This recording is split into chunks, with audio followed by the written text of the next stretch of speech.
Diary of a Wimpy Kid by Kinney. September. Tuesday. First of all, let me get something straight. This is a journal, not a diary. I know what it says on the cover, but when Mom went out to buy this thing, I specifically told her to get one that didn't say diary on it. Great. All I need is for some jerk to catch me carrying this book around and get the wrong idea. The other thing I want to clear up right away is that this was Mom's idea, not mine. But if she thinks I'm going to write down my feelings in here or whatever, she's crazy. So just don't expect me to be all Dear Diary this and Dear Diary that. The only reason I agreed to do this at all is because I figure later on, when I'm rich and famous, I'll have better things to do than answer people's stupid questions all day long. So this book is going to come in handy. Like I said, I'll be famous one day, but for now, I'm stuck in middle school with a bunch of morons. Let me just say for the record that I think middle school is the dumbest idea ever invented. You got kids like me who haven't hit their growth spurt yet, mixed in with these gorillas who need to shave twice a day. And then they wonder why bullying is such a big problem in middle school. If it was up to me, grade levels would be based on height, not age. But then again, I guess that would mean kids like Chirag Gupta would still be in the first grade. Today is the first day of school, and right now we're waiting around for the teacher to hurry up and finish the seating chart, so I figured I might as well write in this book to pass the time. By the way, let me give you some good advice. On the first day of school, you got to be real careful where you sit. You walk into the classroom and just plunk your stuff down on any old desk, and the next thing you know, the teacher is saying, "I hope you all like where you're sitting because these are your permanent seats." So in this class, I got stuck with Chris Hosey in front of me and Lionel James in back of me. Jason Brill came in late and almost sat to my right, but luckily I stopped that from happening at the last second. Next period, I should just sit in the middle of a bunch of hot girls as soon as I step in the room. But I guess if I do that, it just proves I didn't learn anything from last year, 'cause I ended up passing notes that probably read, "Greg is a dork." Man, I don't know what is up with the girls these days. It used to be a whole lot simpler back in elementary school. The deal was, if you were the fastest runner in your class, you got all the girls. And in the 5th grade, the fastest runner was Ronnie McCoy. Nowadays, it's a whole lot more complicated. Now it's about the kind of clothes you wear, or how rich you are, or if you have a cute butt or whatever. And kids like Ronnie McCoy are scratching their heads wondering, what the heck happened? The most popular boy in my grade is Bryce Anderson. The thing that really stinks is that I have always been into girls, but kids like Bryce have only come around in the last couple of years. I remember how Bryce used to act back in elementary school. He would say things like, "I think girls are stinky poos." If I heard him, I would immediately say, "I don't think girls are stinky poos." But of course now I don't get any credit for sticking with the girls all this time. Like I said, Bryce is the most popular kid in our grade, so that leaves all the rest of us guys scrambling for the other spots. The best I can figure is that I'm somewhere around 52nd or 53rd most popular this year. But the good news is that I'm about to move up one spot because Charlie Davies is above me, and he's getting his braces next week. I try to explain all this popularity stuff to my friend Rowley, who is probably hovering right around the 150 mark, by the way. But I think it just goes in one ear and out the other with him. Wednesday. Today we had phys ed, so the first thing I did when I got outside was sneak off to the basketball court to see if the cheese was still there. And sure enough, it was. That piece of cheese has been sitting on the blacktop since last spring. I guess it must have dropped out of someone's sandwich or something. After a couple of days, the cheese started getting all moldy and nasty. Nobody would play basketball on the court where the cheese was, even though that was the only court that had a hoop with a net. Then one day, This kid named Darren Walsh touched the cheese with his finger, and that's what started this thing called the cheese touch. It's basically like the cooties. If you get the cheese touch, you're stuck with it until you pass it on to someone else. The only way to protect yourself from the cheese touch is to cross your fingers. But it's not that easy remembering to keep your fingers crossed every moment of the day. I ended up taping mine together so they'd stay crossed all the time. I got a D in handwriting, but it was totally worth it. This one kid named Abe Hall got the cheese touch in April, and nobody would even come near him for the rest of the year. This summer, Abe moved away to California and took the cheese touch with him. I just hope someone doesn't start the cheese touch up again, because I don't need that kind of stress in my life anymore. Thursday. I'm having a seriously hard time getting used to the fact that summer is over and I have to get out of bed every morning to go to school. My summer did not exactly get off to a great start, thanks to my older brother Roderick. A couple of days into summer vacation, Roderick woke me up in the middle of the night. He told me I slept through the whole summer, but that luckily I woke up just in time for the first day of school. You might think I was pretty dumb for falling for that one. But Roderick was dressed up in his school clothes, and he set my alarm clock ahead to make it look like it was the morning. Plus, he closed my curtains so I couldn't see that it was still dark out. After Roderick woke me up, I just got dressed and went downstairs to make myself some breakfast, like I do every morning on a school day. But I guess I must have made a pretty big racket because the next thing I knew, Dad was downstairs, yelling at me for eating Cheerios at 3 o'clock in the morning. It took me a minute to figure out what the heck was going on. After I did, I told Dad that Roderick had played a trick on me, and he was the one that should be getting yelled at. Dad walked down to the basement to chew Roderick out, and I tagged along. I couldn't wait to see Roderick get what was coming to him. But Roderick covered up his tracks pretty good, looking like he was sound asleep, and to this day, I'm sure Dad thinks I've got a screw loose or something. Friday. Today at school we got assigned to reading groups. They don't come right out and tell you if you're in the gifted group or the easy group, but you can figure it out right away by looking at the covers of the books they hand out. Einstein as a Child, or Bink Says Boo. I was pretty disappointed to find out I got put in the gifted group, because that just means a lot of extra work.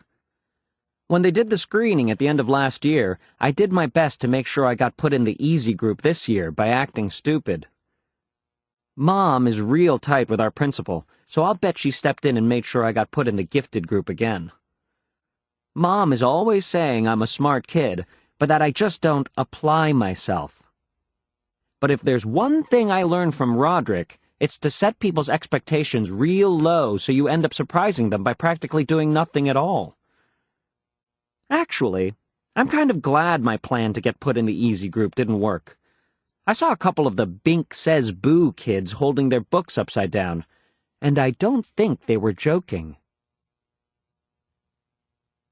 Saturday.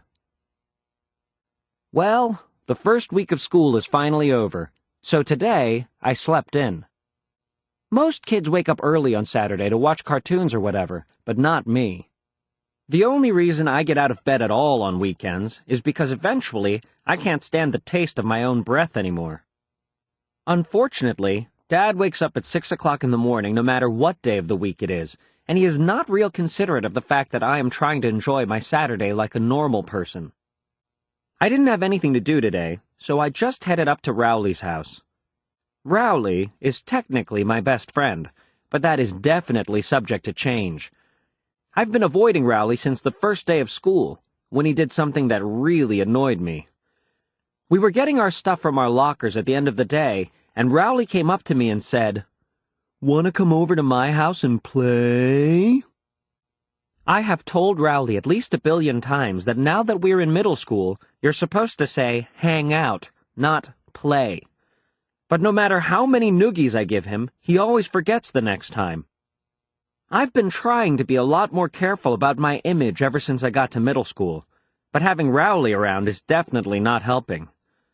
I met Rowley a few years ago when he moved into my neighborhood. His mom bought him this book called how to make friends in new places, and he came to my house trying all these dumb gimmicks. Like knock-knock jokes. It went kind of like this. Rowley. Knock knock. Me. Huh? Rowley. Thermos. Excuse me? There must be some way to tickle your funny bone. Me. Say what? I guess I kind of felt sorry for Rowley, and I decided to take him under my wing.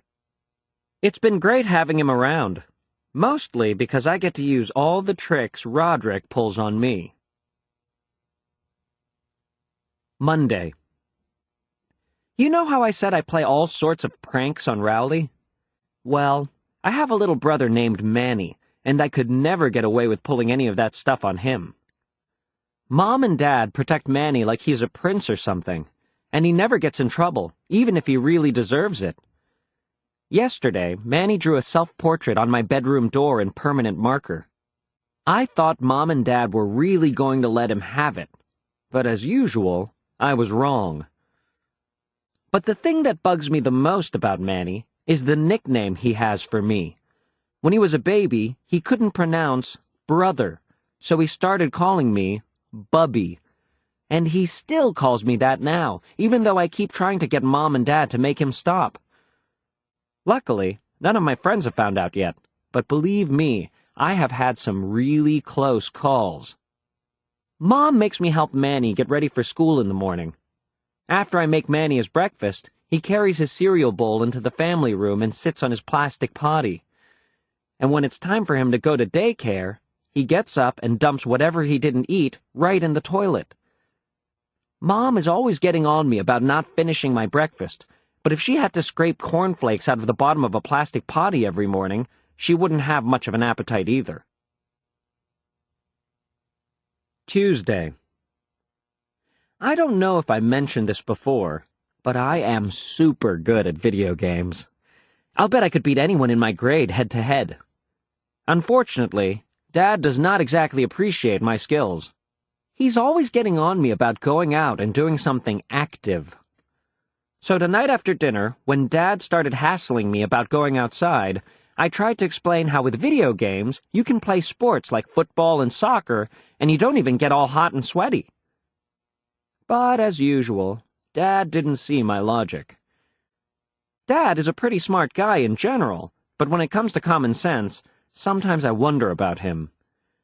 I'm sure Dad would dismantle my game system if he could figure out how to do it, but luckily, the people who make these things make them parent-proof.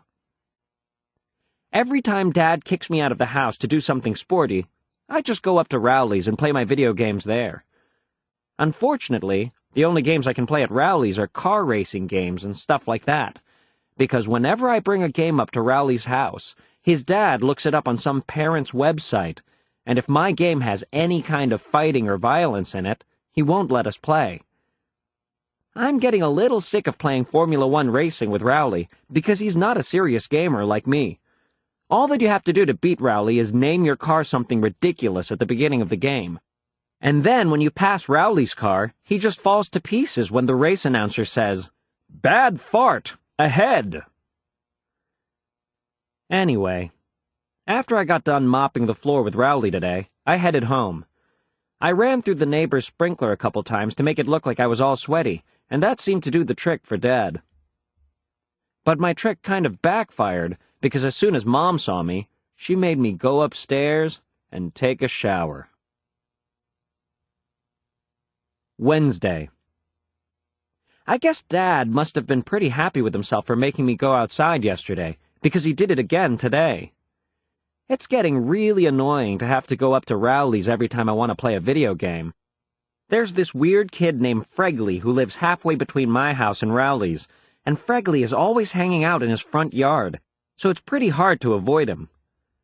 Fregley's in my phys ed class at school, and he has this whole made-up language. Like when he needs to go to the bathroom, he says, "Juice! Juice!" Us kids have pretty much figured Fregley out by now, but I don't think the teachers have really caught on yet.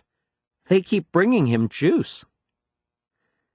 Today, I probably would have gone up to Rowley's on my own anyway, because my brother Roderick and his band were practicing down in the basement. Roderick's band is really awful, and I can't stand being home when they're having rehearsals.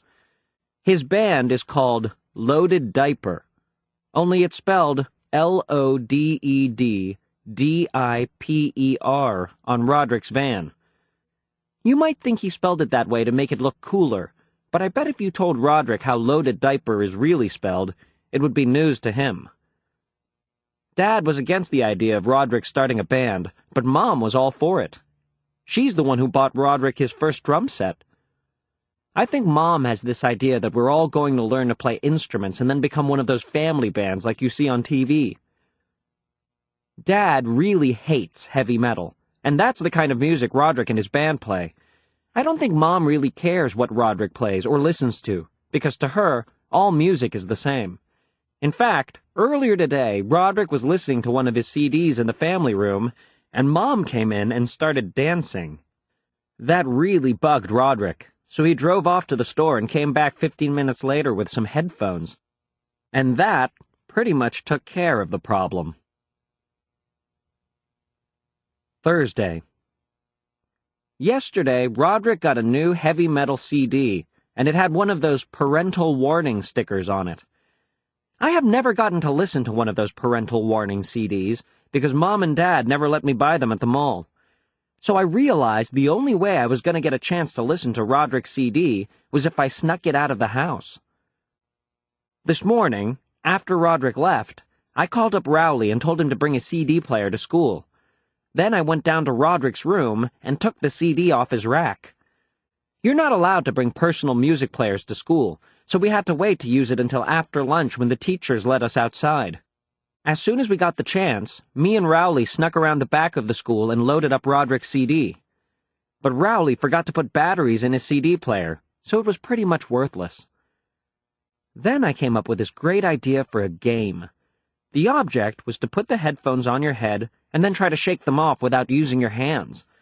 The winner was whoever could shake the headphones off in the shortest amount of time. I had the record with 7.5 seconds, but I think I might have shook some of my fillings loose with that one. Right in the middle of our game, Mrs. Craig came around the corner and caught us red-handed.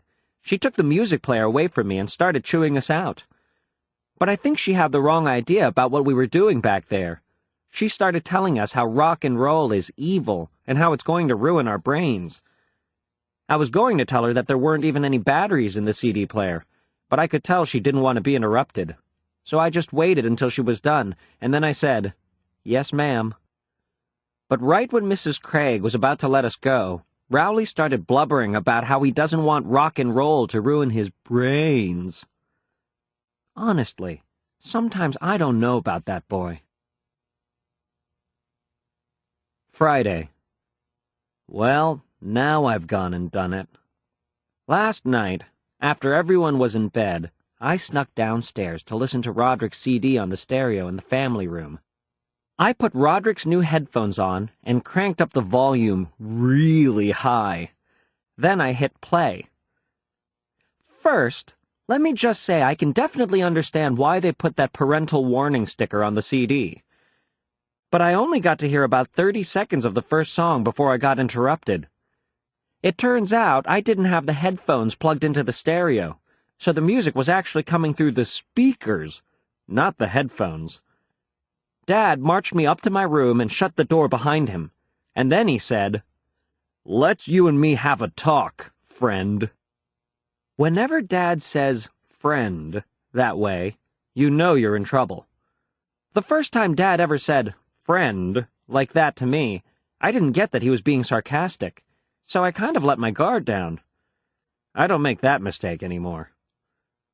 Tonight, Dad yelled at me for about 10 minutes, and then I guess he decided he'd rather be in bed than standing in my room in his underwear.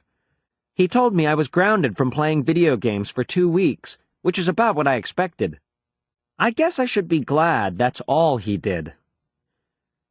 The good thing about Dad is that when he gets mad, he cools off real quick, and then it's over. Usually, if you mess up in front of Dad, he just throws whatever he's got in his hands at you. Good time to screw up? When he's reading the paper. Bad time to screw up? When he's laying bricks. Mom has a totally different style when it comes to punishment. If you mess up and Mom catches you, the first thing she does is to take a few days to figure out what your punishment should be. And while you're waiting, you do all these nice things to try to get off easier. But then after a few days, right when you forget you're in trouble, that's when she lays it on you. No video games for a week. Monday. This video game ban is a whole lot tougher than I thought it would be. But at least I'm not the only one in the family who's in trouble. Roderick's in some hot water with Mom right now, too. Manny got a hold of one of Roderick's heavy metal magazines, and one of the pages had a picture of a woman in a bikini lying across the hood of a car. And then, Manny brought it into daycare for show and tell. Anyway, I don't think Mom was too happy about getting that phone call. I saw the magazine myself, but it honestly wasn't anything to get worked up over. But Mom doesn't allow that kind of stuff in the house. Roderick's punishment was that he had to answer a bunch of questions Mom wrote out for him. Did owning this magazine make you a better person? No.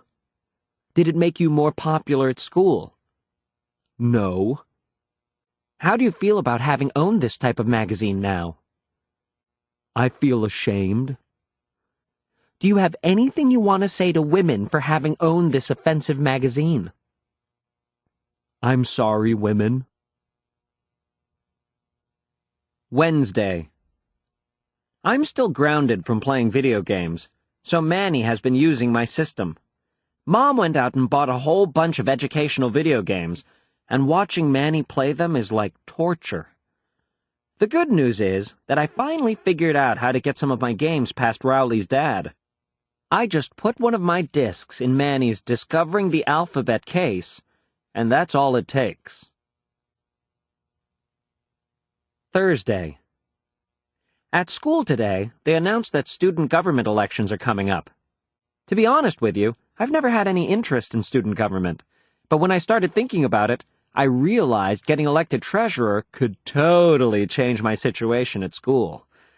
Nobody ever thinks about running for treasurer, because all anyone ever cares about are the big-ticket positions, like president and vice president. So I figure if I sign up tomorrow, the treasurer job is pretty much mine for the taking. Friday. Today I went and put my name on the list to run for treasurer. Unfortunately, this kid named Marty Porter is running for treasurer too, and he's real brainy at math. So this might not be as easy as I thought. I told Dad that I was running for student government, and he seemed pretty excited. It turns out he ran for student government when he was my age, and he actually won. Dad dug through some old boxes in the basement and found one of his campaign posters. I thought the poster idea was pretty good, so I asked Dad to drive me to the store to get some supplies. I loaded up on poster board and markers, and I spent the rest of the night making all my campaign stuff. So let's just hope these posters work. Monday. I brought my posters into school today, and I have to say, they came out pretty good. One said, "Do you want Marty Porter to be your treasurer?" with a cartoon that showed him carrying a bag of money with a hole in it. "Hey, you're dropping all our money, you fool." Another said, "Remember in second grade how Marty Porter had head lice? Itch, itch. Do you really want him touching your money?" I started hanging my posters up as soon as I got in, but they were only up for about 3 minutes before Vice Principal Roy spotted them. Mr. Roy said you weren't allowed to write fabrications about the other candidates, so I told Mr. Roy that the thing about the head lice was true, and how it practically closed down the whole school when it happened. But he took down all my posters anyway.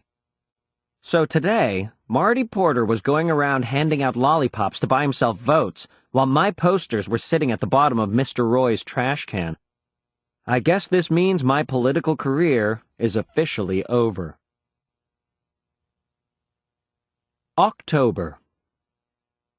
Monday. Well, it's finally October, and there are only 30 days left until Halloween. Halloween is my favorite holiday. even though Mom says I'm getting too old to go trick-or-treating anymore. Halloween is Dad's favorite holiday, too, but for a different reason. On Halloween night, while all the other parents are handing out candy, Dad is hiding in the bushes with a big trash can full of water. And if any teenagers pass by our driveway, he drenches them. I'm not sure Dad really understands the concept of Halloween, but I'm not going to be the one who spoils his fun. Tonight was the opening night of the Crossland High School haunted house, and I got Mom to agree to take me and Rowley. Rowley showed up at my house wearing his Halloween costume from last year. When I called him earlier, I told him to just wear regular clothes, but of course he didn't listen. I tried not to let it bother me too much, though. I've never been allowed to go to the Crossland haunted house before, and I wasn't going to let Rowley ruin it for me. Roderick has told me all about it, and I've been looking forward to this for about 3 years. Anyway, when we got to the entrance, I started having second thoughts about going in. But Mom seemed like she was in a hurry to get this over with, and she moved us along. Once we were through the gate, it was one scare after another. There were vampires jumping out at you, and people without heads, and all sorts of crazy stuff. But the worst part was this area called Chainsaw Alley. There was this big guy in a hockey mask, and he had a real chainsaw. Roderick told me the chainsaw had a rubber blade, but I wasn't taking any chances. I ran. Right when it looked like the chainsaw guy was going to catch us, Mom stepped in and bailed us out. She said, "That's not nice." And he mumbled, "I'm sorry, ma'am." Mom made the chainsaw guy show us where the exit was, and that was the end of our haunted house experience right there. I guess it was a little embarrassing when Mom did that, but I'm willing to let it go this one time. Saturday. The Crossland haunted house really got me thinking. Those guys were charging $5 a pop, and the line stretched halfway around the school. I decided to make a haunted house of my own. Actually, I had to bring Rowley in on the deal, because Mom wouldn't let me convert our first floor into a full-out haunted mansion. I knew Rowley's dad wouldn't be crazy about the idea either, so we decided to build the haunted house in his basement and just not mention it to his parents. Me and Rowley spent most of the day coming up with an awesome plan for our haunted house. Here was our final plan. A hall of screams, a lake of blood, a bottomless pit, a rat tunnel, a maze of 1,000 skulls, a knife alley, a severed hand hall, and last, a death slide into an acid lake. I don't mean to brag or anything, but what we came up with was way better than the Crossland High School haunted house. We realized we were going to need to get the word out that we were doing this thing, so we got some paper and made up a bunch of flyers. Haunted house with live sharks. I'll admit maybe we stretched the truth a little in our advertisement, but we had to make sure people actually showed up. By the time we finished putting the flyers up around the neighborhood and got back to Rowley's basement, it was already 2:30, and we hadn't even started putting the actual haunted house together yet. So we had to cut some corners from our original plan. When 3 o'clock rolled around, we looked outside to see if anyone had showed up, and sure enough, there were about 20 neighborhood kids waiting in line outside Rowley's basement. Now, I know our flyer said admission was 50 cents, but I could see that we had a chance to make a killing here. So I told the kids that admission was $2, and the 50-cent thing was just a typo. The first kid to cough up his $2 was Shane Snella. He paid his money, and we let him inside, and me and Rowley took our positions in the Hall of Screams. The Hall of Screams was basically a bed with me and Rowley on either side of it. I guess maybe we made the Hall of Screams a little too scary because halfway through, Shane curled up in a ball underneath the bed. We tried to get him to crawl out from under there, but he wouldn't budge. I started thinking about all the money we were losing with this kid clogging up the Hall of Screams, and I knew we had to get him out of there quick. Eventually, Rowley's dad came downstairs. At first, I was happy to see him, because I thought he could help us drag Shane out from under the bed and get our haunted house cranking again. But Rowley's dad wasn't really in a helpful mood. Rowley's dad wanted to know what we were doing and why Shane Snello was curled up under the bed. We told him that the basement was a haunted house and that Shane Snella actually paid for us to do this to him. But Rowley's dad didn't believe us. I admit that if you looked around, it didn't really look like a haunted house. All we had time to put together was the Hall of Screams and the Lake of Blood, which was just Rowley's old baby pool with half a bottle of ketchup in it. I tried to show Rowley's dad our original plan to prove that we really were running a legitimate operation, but he still didn't seem convinced. And to make a long story short, that was the end of our haunted house. The good news is, since Rowley's dad didn't believe us, he didn't make us refund Shane's money. So at least we cleared $2 today. Sunday. Rowley ended up getting grounded for that whole haunted house mess yesterday. He's not allowed to watch TV for a week, and he's not allowed to have me over at his house during that time. That last part really isn't fair, because that's punishing me, and I didn't even do anything wrong. And now where am I supposed to play my video games? Anyway, I felt kind of bad for Rowley, so tonight I tried to make it up to him. I turned on one of Rowley's favorite TV shows, and I did a play-by-play over the phone so he could kind of experience it that way. I did my best to keep up with what was going on the screen, but to be honest with you, I'm not sure if Rowley was getting the full effect. Tuesday. Well, Rowley's grounding is finally over, and just in time for Halloween, too. I went up to his house to check out his costume, and I have to admit, I'm a little jealous. Rowley's mom got him this night costume that's way cooler than his costume from last year. His night outfit came with a helmet and a shield and a real sword and everything. I've never had a store-bought costume before. I still haven't figured out what I'm going to go as tomorrow night, so I'll probably just throw something together at the last minute. I figure maybe I'll bring back the toilet paper mummy again. But I think it's supposed to rain tomorrow night, so that might not be the smartest choice. In the past few years, the grown-ups in my neighborhood have been getting cranky about my lame costumes, and I'm starting to think it's actually having an effect on the amount of candy I'm bringing in. But I don't really have time to put together a good costume, because I'm in charge of planning out the best route for me and Rowley to take tomorrow night. This year, I've come up with a plan that'll get us at least twice the candy we scored last year. Halloween. About an hour before we were supposed to start trick-or-treating, I still didn't have a costume. At that point, I was seriously thinking about going as a cowboy for the second year in a row. But then Mom knocked at my door and handed me a pirate costume, with an eye patch and a hook and everything. Rowley showed up around 6:30 wearing his night costume, but it didn't look anything like it looked yesterday. Rowley's mom made all these safety improvements to it, and you couldn't even tell what he was supposed to be anymore. She cut out a big hole in the front of the helmet so he could see better, and covered him up in all this reflective tape. She made him wear his winter coat underneath everything, and she replaced his sword with a glow stick. I grabbed my pillowcase, and me and Rowley started to head out, but Mom stopped us before we could get out the door.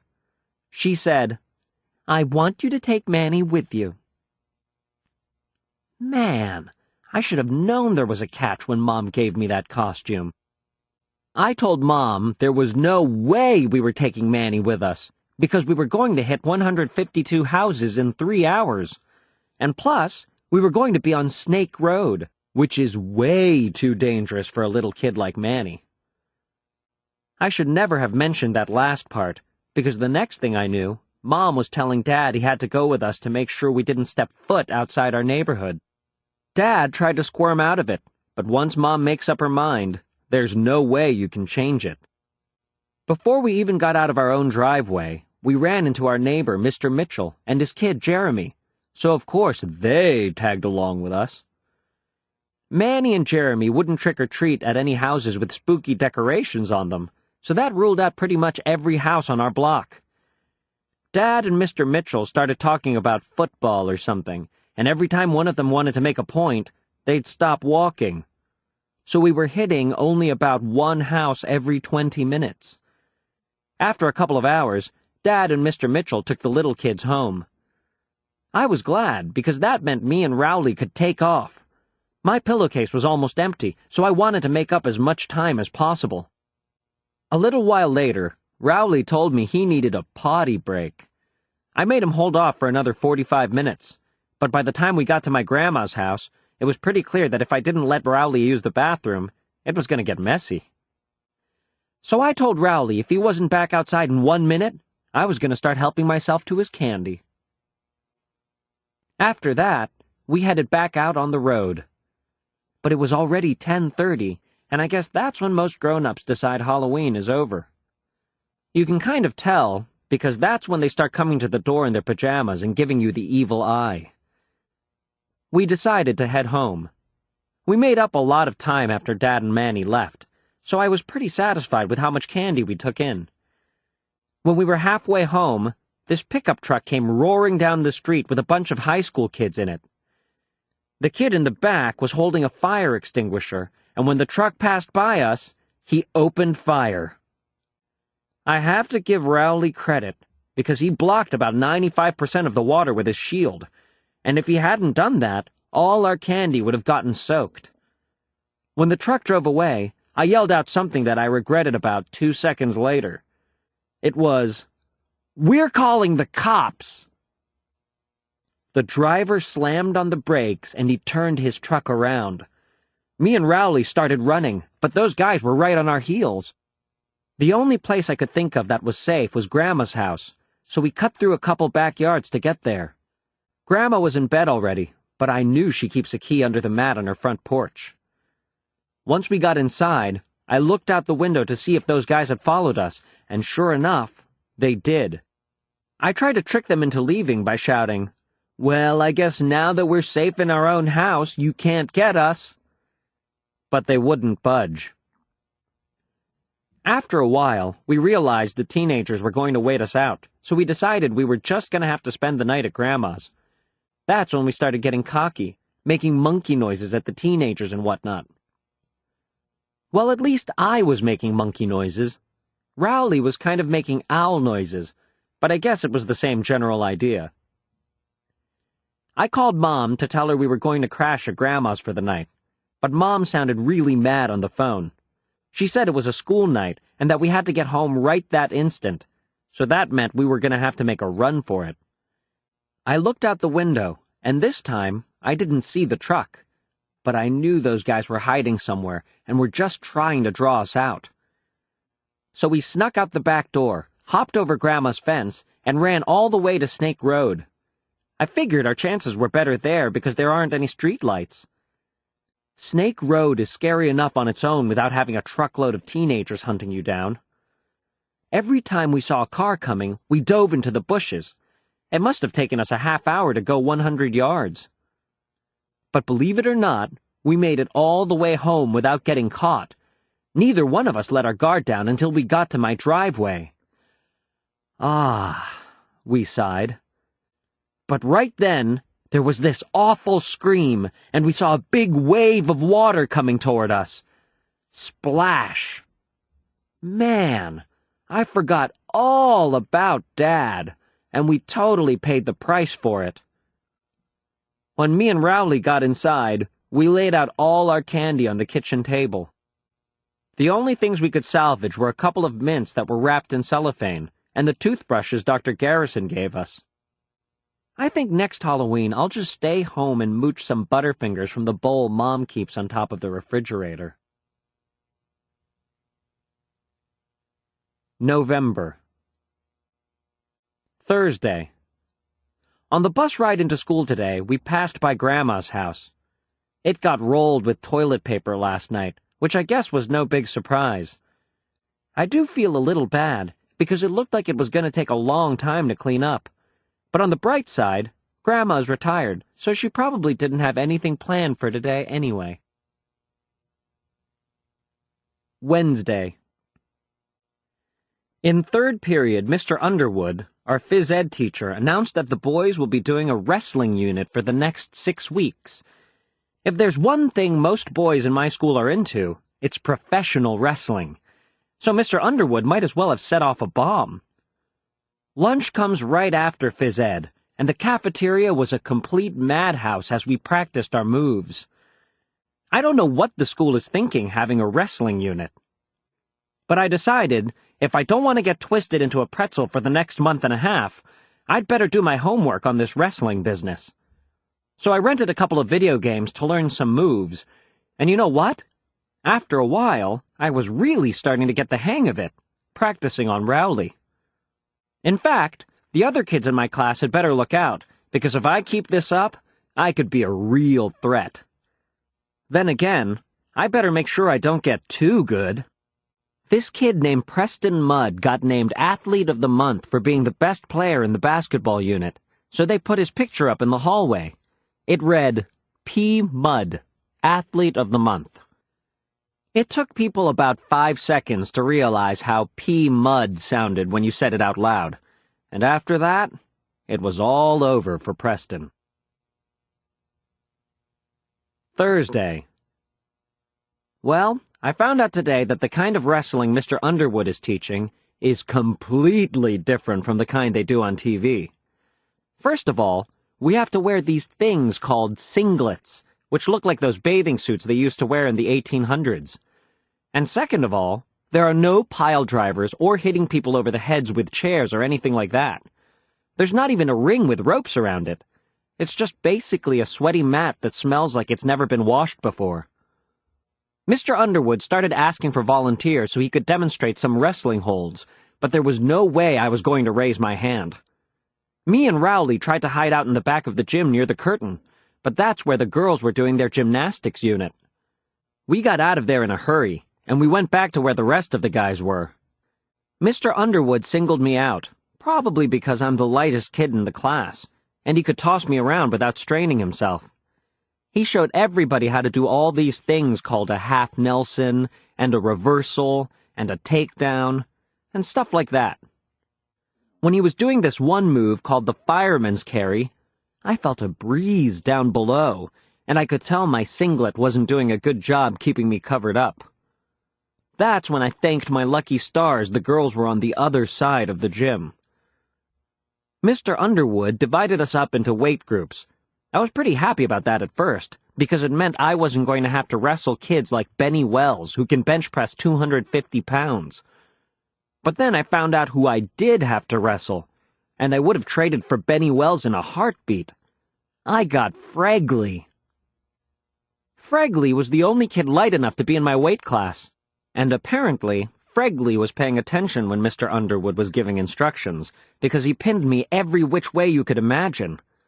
I spent my 7th period getting way more familiar with Fregley than I ever wanted to be. Tuesday. This wrestling unit has totally turned our school upside down. Now kids are wrestling in the hallways, in the classrooms, you name it. But the 15 minutes after lunch where they let us outside is the worst. You can't walk 5 feet without tripping over a couple of kids going at it. I just try to keep my distance. And mark my words, one of these fools is going to roll right onto the cheese and start the cheese touch all over again. My other big problem is that I have to wrestle Fregley every single day. But this morning I realized something. If I can move out of Fregley's weight class, I won't have to wrestle him anymore. So today, I stuffed my clothes with a bunch of socks and shirts to get myself into the next weight class. But I was still too light to move up. I realized I was going to have to gain weight for real. At first, I thought I should start loading up on junk food, but then I had a much better idea. I decided to gain my weight in muscle, not fat. I've never been all that interested in getting in shape before, but this wrestling unit has made me rethink things. I figure if I bulk up now, it could actually come in handy down the road. The football unit is coming in the spring, and they split the teams up into shirts and skins, and I always get put on skins. I think they do that to make all the out-of-shape kids feel ashamed of themselves. If I can pack on some muscle now, it'll be a whole different story next April. Tonight, after dinner, I got Mom and Dad together and told them my plan. I told them I was going to need some serious exercise equipment and some weight gain powder, too. I showed them some muscle magazines I got at the store so they could see how ripped I was going to be. Mom didn't really say anything at first, but Dad was pretty enthusiastic. I think he was just glad I had a change of heart from how I used to be when I was a kid, when I thought muscles were gross. But Mom said if I wanted a weight set, I was going to have to prove that I could stick with an exercise regimen. She said I could do that by doing sit-ups and jumping jacks for 2 weeks. I had to explain that the only way to get totally bulked up is to get the kind of high-tech machines they have at the gym, but Mom didn't want to hear it. Then Dad said if I wanted a bench press, I should keep my fingers crossed for Christmas. But Christmas is a month and a half away, and if I get pinned by Fregley one more time, I'm going to have a nervous breakdown. So it looks like Mom and Dad aren't going to be any help, and that means I'm going to have to take matters into my own hands, as usual. Saturday. I couldn't wait to start my weight training program today. Even though Mom wouldn't let me get the equipment I needed, I wasn't going to let that hold me back. So I went into the fridge and emptied out the milk and orange juice and filled the jugs with sand. Then I taped them to a broomstick, and I had myself a pretty decent barbell. After that, I made a bench press out of an ironing board and some boxes. Once I had that all set, I was ready to do some serious lifting. I needed a spotting partner, so I called Rowley. And when he showed up at my door wearing some ridiculous getup, I knew I made a mistake inviting him. I made Rowley use the bench press first, mostly because I wanted to see if the broomstick was going to hold up. He did about 5 reps, and he was ready to quit, but I wouldn't let him. That's what a good training partner is for, to push you beyond your limits. I knew Rowley wasn't going to be as serious about weightlifting as I was, so I decided to try out an experiment to test his dedication. In the middle of Rowley's set, I went and got this phony nose and mustache Roderick has in his junk drawer. And right when Rowley had the barbell in the down position, I leaned over and looked at him. Sure enough, Rowley totally lost his concentration. He couldn't even get the barbell off his chest. I thought about helping him out, but then I realized that if Rowley didn't get serious about working out, he was never going to get to my level. He gasped and sputtered, and I eventually had to rescue him because he started biting the milk jug to let the sand leak out. After Rowley got off the bench press, it was time for my set. But Rowley said he didn't feel like working out anymore, and he went home. You know, I figured he'd pull something like that. But I guess you can't expect everyone to have the same kind of dedication as you. Wednesday. Today in geography we had a quiz, and I have to say, I've been looking forward to this one for a long time. The quiz was on state capitals, and I sit in the back of the room, right next to this giant map of the United States. All the capitals are written in big red print, so I knew I had this one in the bag. But right before the test got started, Patty Farrell piped up from the front of the room. Patty told Mr. Ira that he should cover up the United States map before we got started. Mr. Ira said, "Nice catch, Patty." So thanks to Patty, I ended up flunking the quiz, and I will definitely be looking for a way to pay her back for that one. Thursday. Tonight, Mom came up to my room, and she had a flyer in her hand. As soon as I saw it, I knew exactly what it was. It was an announcement that the school is having tryouts for a winter play. Man, I should have thrown that thing out when I saw it on the kitchen table. I begged her not to make me sign up. Those school plays are always musicals, and the last thing I need is to have to sing a solo in front of the whole school. But all my begging seemed to do was make Mom more sure I should do it. Mom said the only way I was going to be well-rounded was by trying different things. Dad came in my room to see what was going on. I told Dad that Mom was making me sign up for the school play, and that if I had to start going to play practices, it would totally mess up my weightlifting schedule. I knew that would make Dad take my side. Dad and Mom argued for a few minutes, but Dad was no match for Mom. So that means, tomorrow, I've got to audition for the school play. Friday. The play they're doing this year is The Wizard of Oz. A lot of kids came wearing costumes for the parts they were trying out for. I've never even seen the movie, so for me, it was like walking into a freak show. Mrs. Norton, the music director, made everyone sing My Country 'Tis of Thee, so she could hear our singing voices. I did my singing tryouts with a bunch of other boys whose moms made them come too. I tried to sing as quietly as possible, but of course I got singled out anyway. Mrs. Norton practically shouted, "What a lovely soprano!" I have no idea what a soprano is, but from the way some of the girls were giggling, I knew it wasn't a good thing. Tryouts went on forever. The grand finale came with auditions for Dorothy, who I guess is the lead character in the play. And who should try out first but Patty Farrell? I thought about trying out for the part of the witch because I heard that in the play, the witch does all sorts of mean things to Dorothy. But then somebody told me there's a good witch and a bad witch, and with my luck, I'd end up getting picked to be the good one. Monday. I was hoping Mrs. Norton would just cut me from the play, but today she said that everyone who tried out is going to get a part. So lucky me. Mrs. Norton showed the Wizard of Oz movie so everyone would know the story. I was trying to figure out what part I should play, but pretty much every character has to sing or dance at one point or another. But about halfway through the movie, I figured out what part I wanted to sign up for. I'm going to sign up to be a tree, because 1, they don't have to sing, and 2, they get to bean Dorothy with apples. Getting to peg Patty Farrell with apples in front of a live audience would be my dream come true.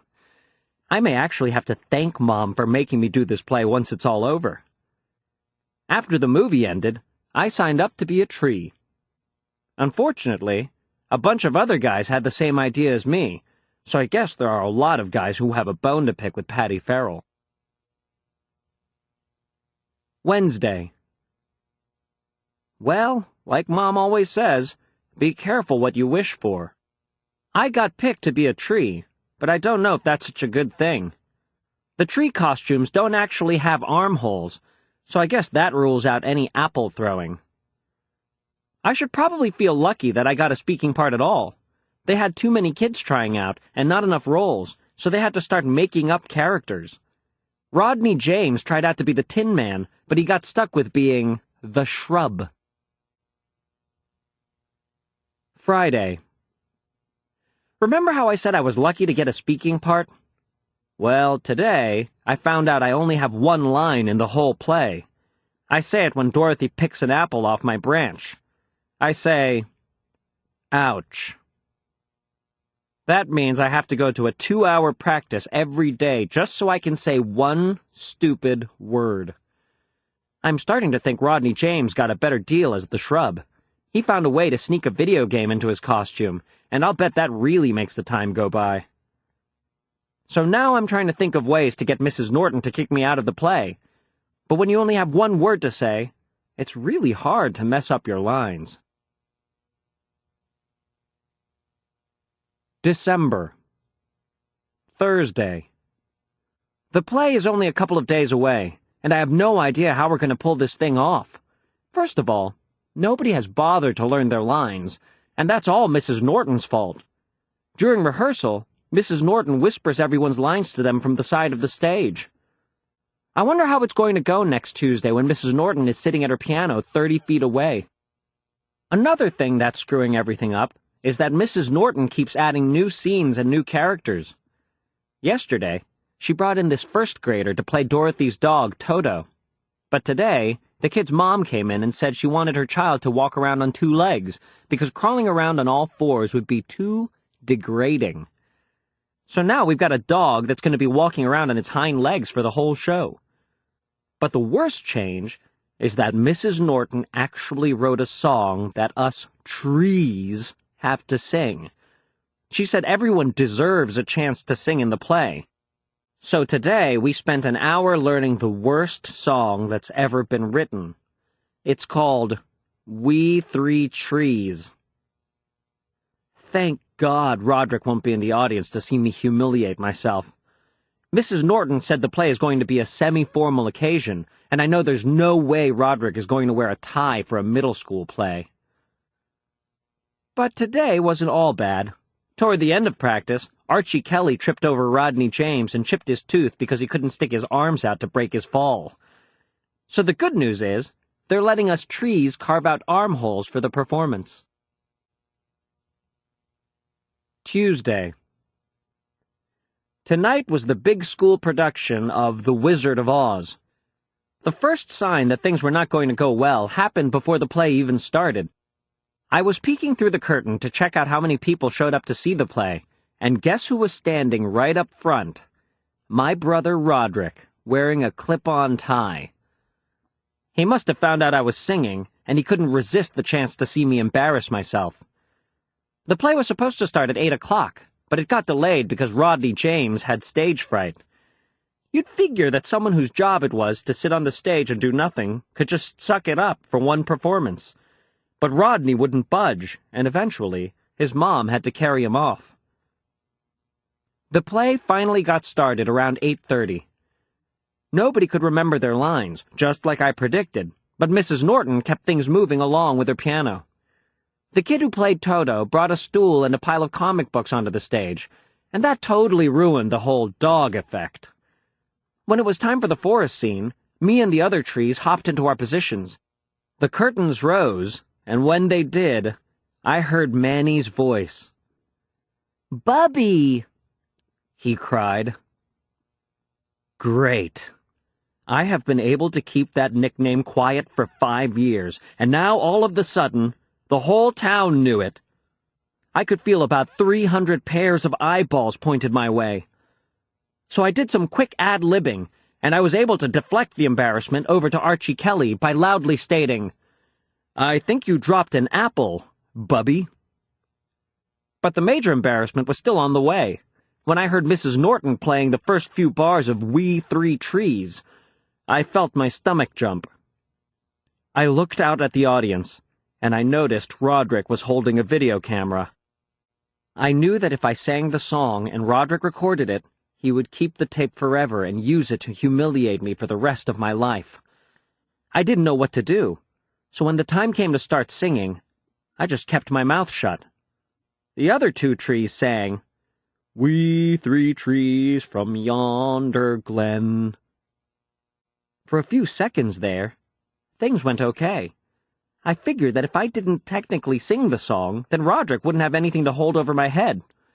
But after a few seconds, the other trees noticed I wasn't singing.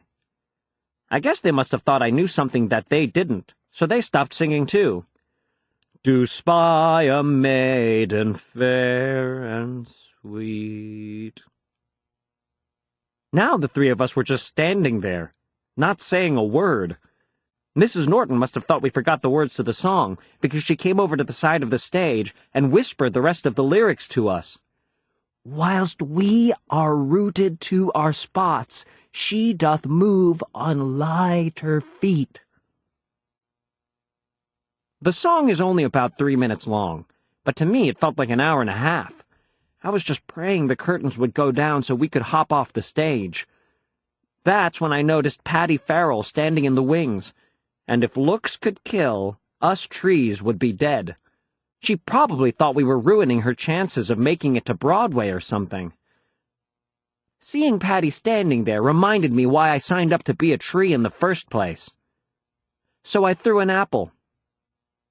Bullseye. Pretty soon, the rest of the trees started throwing apples too. I think Toto even got in on the act. Somebody knocked the glasses off of Patty's head, and one of the lenses broke. Mrs. Norton had to shut down the play after that, because Patty can't see 2 feet in front of her without her glasses. After the play was over, my family went home together. Mom had brought a bouquet of flowers, and I guess they were supposed to be for me, but she ended up tossing them in the trash can on the way out the door. I just hope that everyone who came to see the play was as entertained as I was. Wednesday. Well, if one good thing came out of the play, it's that I don't have to worry about the Bubby nickname anymore. I saw Archie Kelly getting hassled in the hallway after 5th period today, so it looks like I can finally start to breathe a little easier. Sunday. With all this stuff going on at school, I haven't even had time to think about Christmas, and it's less than 10 days away. In fact, the only thing that tipped me off that Christmas was coming was when Roderick put his wish list up on the refrigerator. Roderick's wish list read, Number 1, new drums. Number 2, new van. Number 3, shrunken head. I usually make a big wish list every year, but this Christmas, all I really want is this video game called Twisted Wizard. Tonight, Manny was going through the Christmas catalog, picking out all the stuff he wants with a big red marker. Manny was circling every single toy in the catalog. He was even circling really expensive things like a giant motorized car and stuff like that. So I decided to step in and give him some good big brotherly advice. I told him that if he circled stuff that was too expensive, he was going to end up with a bunch of clothes for Christmas. I said he should just pick 3 or 4 medium-priced gifts, so he would end up with a couple of things he actually wanted. But of course, Manny just went back to circling everything again, so I guess he'll just have to learn the hard way. When I was 7, the only thing I really wanted for Christmas was a Barbie dream house. And not because I like girls' toys, like Roderick said. I just thought it would be a really awesome fort for my toy soldiers. When Mom and Dad saw my wish list that year, they got in a big fight over it. Dad said there was no way he was getting me a dollhouse, but Mom said it was healthy for me to experiment with whatever kind of toys I wanted to play with. Believe it or not, Dad actually won that argument. Dad told me to start my wish list over and pick some toys that were more appropriate for boys. But I have a secret weapon when it comes to Christmas. My Uncle Charlie always gets me whatever I want. I told him I wanted the Barbie dream house, and he said he'd hook me up. On Christmas, when Uncle Charlie gave me my gift, it was not what I asked for. He must have walked into the store and picked up the first thing he saw that had the word Barbie on it. So if you ever see a picture of me where I'm holding a beach fun Barbie, now at least you know the whole story. Dad wasn't really happy when he saw what Uncle Charlie got me. He told me to either throw it out or give it away to charity. But I kept it anyway. And okay, I admit, maybe I took it out and played with it once or twice. That's how I ended up in the emergency room 2 weeks later with a pink Barbie shoe stuck up my nose. And believe me, Roderick has never let me hear the end of that. Thursday. Tonight, me and Mom went out to get a gift for the giving tree at church. The giving tree is basically a Secret Santa kind of thing, where you get a gift for someone who is needy. Mom picked out a red wool sweater for our giving tree guy. I tried to talk Mom into getting something a lot cooler, like a TV or a slushie machine or something like that. Because imagine if all you got on Christmas was a wool sweater. I'm sure our giving tree guy will throw his sweater in the trash, along with the 10 cans of yams we sent his way during the Thanksgiving food drive. Christmas. When I woke up this morning and went downstairs, there were about 1 million gifts under the Christmas tree. But when I started digging around, there were hardly any gifts with my name on them. But Manny made out like a bandit. He got every single thing he circled in the catalog, no lie. So I'll bet he's glad he didn't listen to me. I did find a couple things with my name on them, but they were mostly books and socks and stuff like that. I opened my gifts in the corner behind the couch because I don't like opening gifts near Dad. Whenever someone opens a gift, Dad swoops right in and cleans up after them. I gave Manny a toy helicopter, and I gave Roderick a book about rock bands. Roderick gave me a book too, but of course he didn't wrap it. The book he got me was Best of Little Cutie. Lil Cutie is the worst comic in the newspaper, and Roderick knows how much I hate it. I think this is the 4th year in a row I've gotten a Lil Cutie book from him. I gave Mom and Dad their gifts. I get them the same kind of thing every year, something that says number 1 Dad and number 1 Mom. But parents eat that stuff up. The rest of the relatives started showing up around 11 o'clock, and Uncle Charlie came at noon. Uncle Charlie brought a big trash bag full of gifts, and he pulled my present out of the top of the bag. The package was the exact right size and shape to be a Twisted Wizard game, so I knew Uncle Charlie came through for me. Mom got the camera ready, and I tore open my gift. But it was just an 8x10 picture of Uncle Charlie. I guess I didn't do a good job of hiding my disappointment, and Mom got mad. All I can say is, I'm glad I'm still a kid, because if I had to act happy about the kinds of lame gifts grown-ups get, I don't think I could pull it off. I went up to my room to take a break for a while. A couple minutes later, Dad knocked on my door. He told me he had my gift for me out in the garage, and the reason it was out there was because it was too big to wrap. And when I walked down to the garage, there was a brand new weight set. That thing must have cost a fortune. I didn't have the heart to tell Dad that I kind of lost interest in the whole weightlifting thing when the wrestling unit ended last week. So I just said, thanks, instead. I think Dad was expecting me to drop down and start doing some reps or something, but I just excused myself and went back inside. At about 6 o'clock, all the relatives cleared out. I was sitting on the couch, watching Manny play with his toys, feeling pretty sorry for myself. Then Mom came up to me and said that she found a gift behind the piano with my name on it, and it said, "From Santa." The box was way too big for Twisted Wizard, but Mom pulled the same big box trick on me last year when she got me a memory card for my video game system. So I ripped open the package and pulled out my present. Only this wasn't Twisted Wizard either. It was a giant red wool sweater. At first, I thought Mom was playing some kind of practical joke on me, because this sweater was the same kind we bought for our Giving Tree guy. But Mom seemed pretty confused, too. She said she did buy me a video game, and that she had no idea what the sweater was doing in my box. And then I figured it out. I told Mom there must have been some kind of mix-up, and I got the Giving Tree guy's gift, and he got mine. Mom said she used the same kind of wrapping paper for both of our gifts, so she must have written the wrong names on the tags. But then Mom said that this was really a good thing, because the Giving Tree guy was probably really happy he got such a great gift. I had to explain that you need a game system and a TV to play Twisted Wizard, so the game was totally useless to him. Even though my Christmas was not going that great, I'm sure it was going a whole lot worse for the Giving Tree guy. I kind of decided to throw in the towel for this Christmas, and I headed up to Rowley's house. I forgot to get a gift for Rowley, so I just slapped a bow on the Lil Cutie book Roderick gave me. And that seemed to do the trick.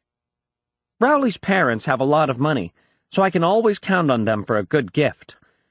But Rowley said that this year he picked out my gift himself. Then he brought me outside to show me what it was. From the way Rowley was hyping his present, I thought he must have gotten me a big screen TV or a motorcycle or something.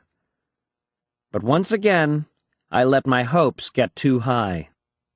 Rowley got me a big wheel.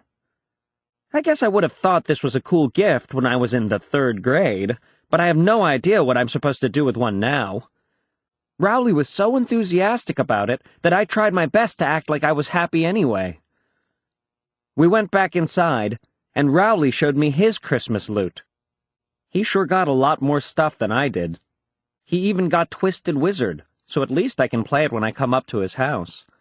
That is, until Rowley's dad finds out how violent it is.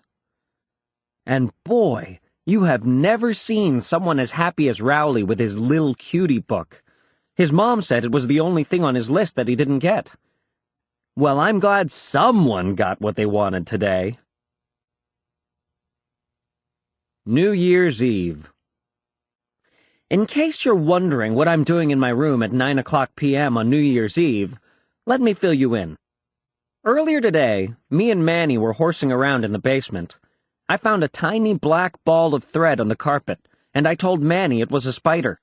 Then I held it over him, pretending like I was going to make him eat it. Right when I was about to let Manny go, he slapped my hand and made me drop the thread. And guess what? That fool swallowed it. Well, Manny completely lost his mind. He ran upstairs to where Mom was, and I knew I was in big trouble. Manny told Mom I made him eat a spider.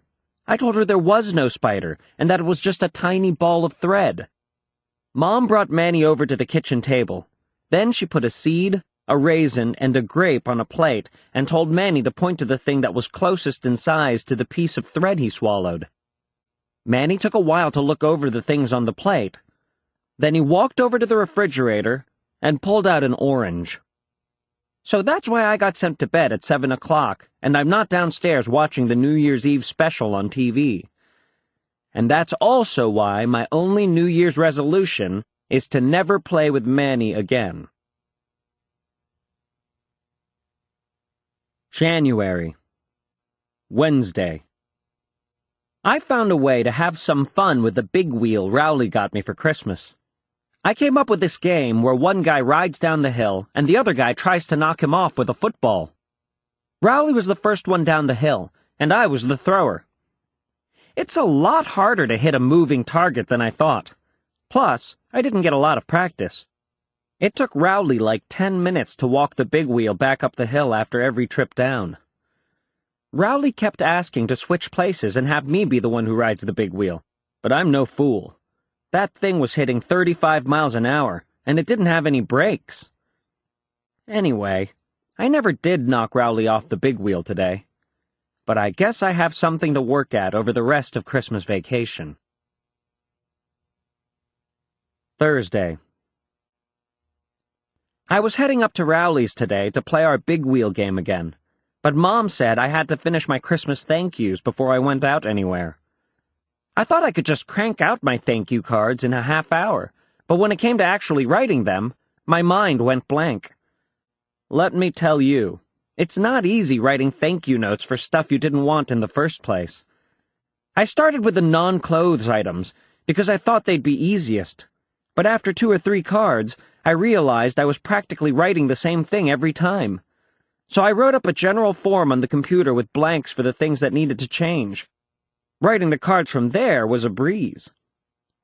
Dear Aunt Lydia, thank you so much for the awesome encyclopedia. How did you know I wanted that for Christmas? I love the way the encyclopedia looks on my shelf. All my friends will be so jealous that I have my very own encyclopedia. Thank you for making this the best Christmas ever. Sincerely, Greg.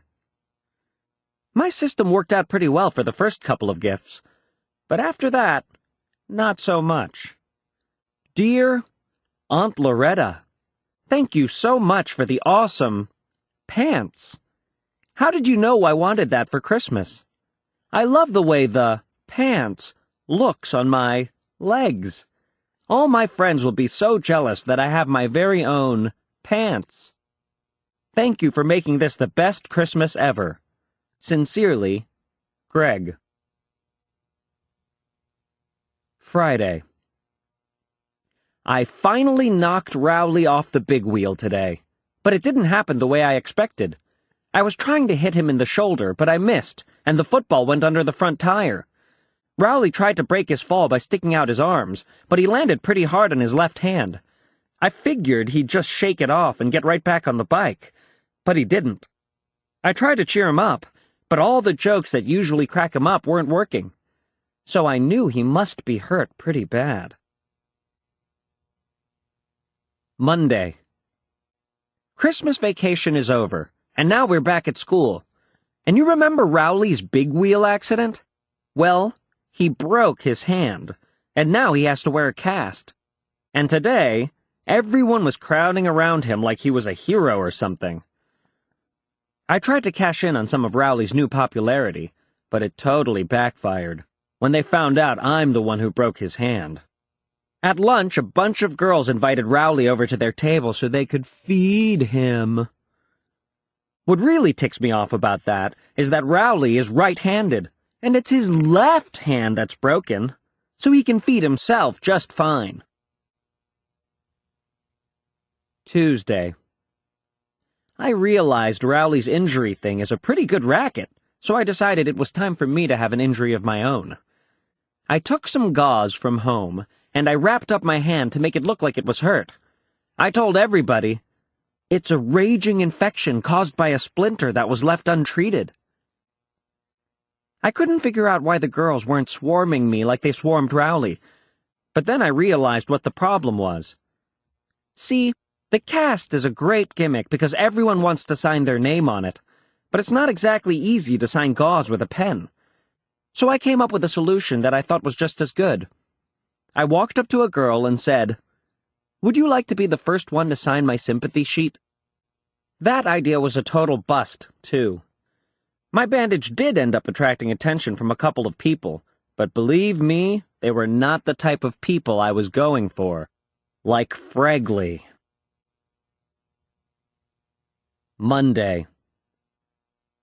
Last week, we started the third quarter at school, so now I have a whole bunch of new classes. One of the classes I signed up for is something called Independent Study.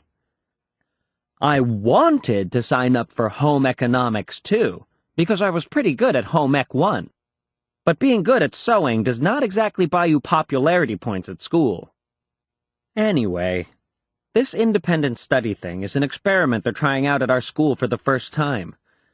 The idea is that the class gets assigned a project, and then you have to work on it together with no teacher in the room for the whole quarter. The catch is that when you're done, everyone in your group gets the same grade. I found out that Ricky Fisher is in my class, which could be a big problem. Ricky's big claim to fame is that he'll pick the gum off the bottom of a desk and chew it if you pay him 50 cents. So I don't really have high hopes for our final grade. Tuesday. Today we got our independent study assignment. And guess what it is? We have to build a robot.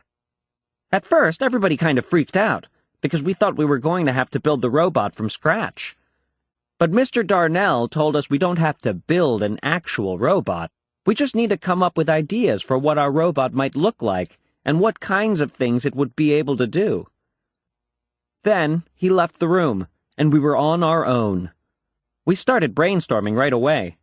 I wrote down a bunch of ideas on the blackboard.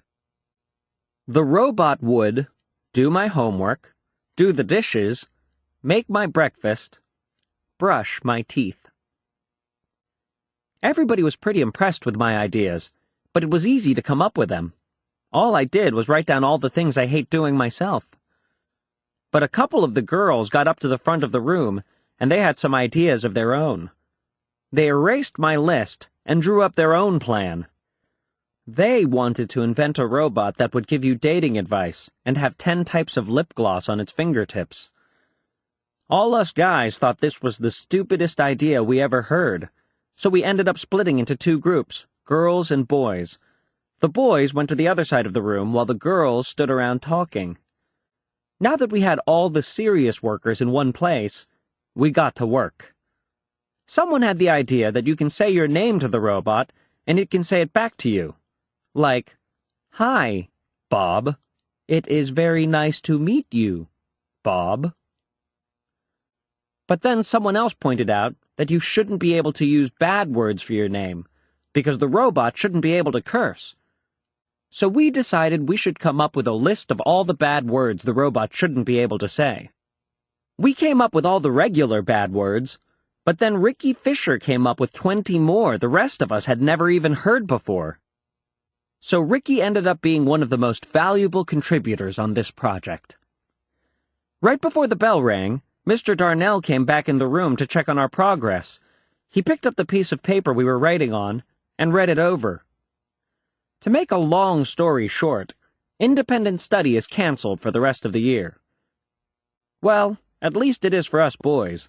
So if the robots in the future are going around with cherry lip gloss for fingers, at least now you know how it all got started. Thursday.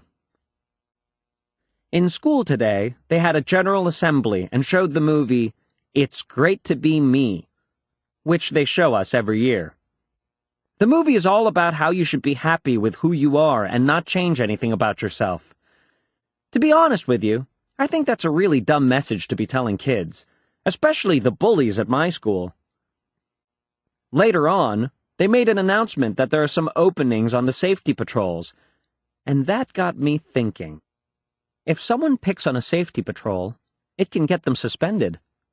The way I figure it, I can use any extra protection I can get. Plus, I realized that maybe being in a position of authority could be good for me. I went down to Mr. Winsky's office and signed myself up, and I got Rowley to sign up too. I thought Mr. Winsky would make us do a bunch of chin-ups or jumping jacks or something to prove we were up for the job, but he just handed us our belts and badges on the spot. Mr. Winsky said the openings were for a special assignment. Our school is right next to the elementary school, and they've got a half-day kindergarten there. He wants us to walk the morning session kids home in the middle of the day. I realized that meant we would miss 20 minutes of pre-algebra. Rowley must have figured that out too, because he started to speak up, but I gave him a wicked pinch underneath the desk before he could finish his sentence. I couldn't believe my luck. I was getting instant bully protection and a free pass from half of pre-algebra, and I didn't even have to lift a finger. Tuesday. Today was our first day as safety patrols. Me and Rowley don't technically have stations like all the other patrols, so that means we don't have to stand out in the freezing cold for an hour before school. But that didn't stop us from coming to the cafeteria for the free hot chocolate they hand out to the other patrols before homeroom. Another great perk is that you get to show up 10 minutes late for first period. I'm telling you, I've got it made with this safety patrol thing. At 12:15, me and Rowley left school and walked the kindergartners home. The whole trip ate up 45 minutes, and there were only 20 minutes of pre-algebra left when we got back. Walking the kids home was no sweat, but one of the kindergartners started to smell a little funny, and I think maybe he had an accident in his pants. He tried to let me know about it, but I just stared straight ahead and kept walking. I'll take these kids home, but believe me, I didn't sign up for any diaper duty. February. Wednesday. Today it snowed for the first time this winter, and school was canceled. We were supposed to have a test in pre-algebra, and I've kind of slacked off ever since I became a safety patrol, so I was psyched. I called Rowley and told him to come over. Me and him have been talking about building the world's biggest snowman for the past couple of years now. And when I say the world's biggest snowman, I'm not kidding. Our goal is to get into the Guinness Book of World Records. But every time we've gotten serious about going for the record, all the snow has melted, and we've missed our window of opportunity. So this year, I wanted to get started right away. When Rowley came over, we started rolling the first snowball to make the base. I figured the base was going to have to be at least 8 feet tall on its own if we wanted to have a shot at breaking the record. But the snowball got real heavy, and we had to take a bunch of breaks in between rolls so we could catch our breath. During one of our breaks, Mom came outside to go to the grocery store, but our snowball was blocking her car in. So we got a little free labor out of her. After our break, me and Rowley pushed that snowball until we couldn't push it any farther. But when we looked behind us, we saw the mess we had made. The snowball had gotten so heavy that it tore up all the sod Dad had just laid down this fall. I was hoping it would snow a few more inches and cover up our tracks, but just like that, it stopped snowing. Our plan to build the world's biggest snowman was starting to fall apart. So I came up with a better idea for our snowball. Every time it snows, the kids from Worley Street use our hill for sledding, even though this isn't their neighborhood. So tomorrow morning, when the Whirly Street kids come marching up our hill, me and Rowley are going to teach those guys a lesson. Thursday. When I woke up this morning, the snow was already starting to melt, so I told Rowley to hurry up and get down to my house. While I was waiting for Rowley to show up, I watched Manny trying to build a snowman out of the piddly crumbs of snow that were left over from our snowball. It was actually kind of pathetic. I really couldn't help doing what I did next. Unfortunately for me, right at that moment, Dad was at the front window. I kicked the head off Rowley's snowman. Dad was already mad at me for tearing up the sod, so I knew I was in for it. I heard the garage door open, and I saw Dad coming outside. He marched right out, carrying a snow shovel, and I thought I was going to have to make a run for it. But Dad was heading for my snowball, not me, and in less than a minute, he reduced all our hard work to nothing. Rowley came by a few minutes later. I thought he might actually get a kick out of what happened. But I guess he had his heart set on rolling that snowball down the hill, and he was really mad. But get this, Rowley was mad at me for what Dad did. I told Rowley he was being a big baby, and we got in a shoving match. Right when it looked like we were going to get in an all-out fight, we got ambushed from the street by 1,000 snowballs.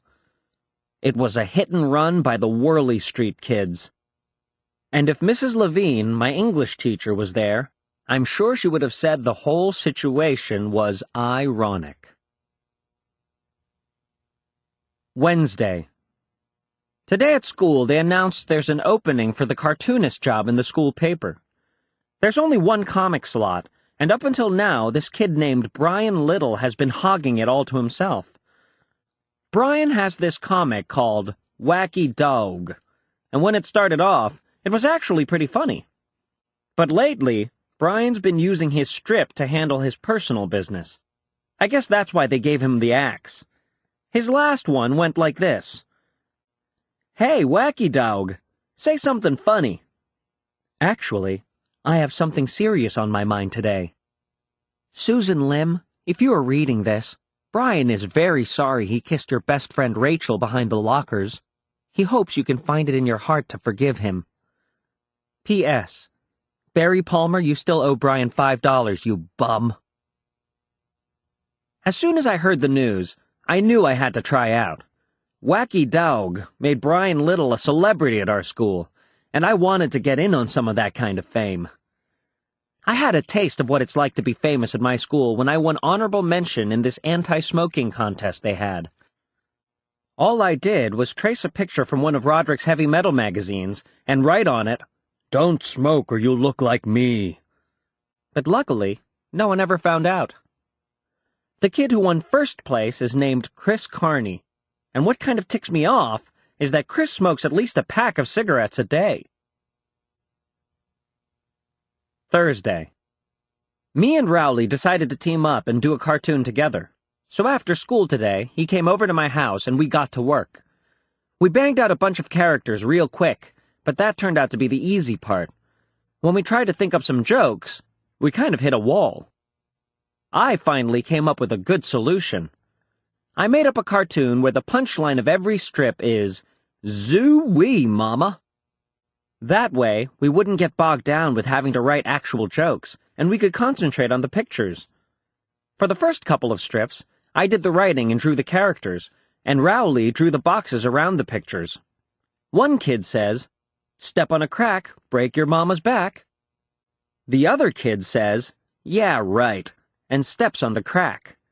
Then a doctor says, "Hey, Timmy, your mother slipped on a banana peel, and P.S., she is dead." And Timmy says, "Zoo-wee, Mama." Rowley started complaining that he didn't have enough to do, so I let him write a few of the strips. But to be honest with you, there was a pretty obvious drop in quality once Rowley started doing the writing. There's a kid waiting in line. I have been waiting 3 hours to get a hamburger. He gets to the counter. Finally, 1 hamburger, please. The cashier says, "I'm sorry, sir, We are all sold out. Zoo-wee, Mama! Eventually, I got kind of sick of the zoo-wee Mama idea, and I pretty much let Rowley take over the whole operation. And believe it or not, Rowley's drawing skills are worse than his writing skills. I told Rowley maybe we should just come up with some new ideas, but he just wanted to keep writing zoo-wee Mamas. Then he packed up his comics and went home, which was fine by me. I don't really want to be partnered up with a kid who doesn't draw noses anyway. Friday. After Rowley left yesterday, I really got to work on some comics. I came up with this character called Creighton the Cretin, and I got on a roll. Creighton the Cretin, by Greg Heffley. Hi, my name is Creighton. No, it isn't. Your name is Stuart Pidd. Oops. Hi, I'm Stu Pidd. I must have banged out 20 strips, and I didn't even break a sweat. I wonder what is in this cute little box.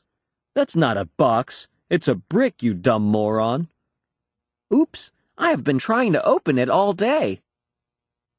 Doctor, could I have a new butt? My old one has a crack in it.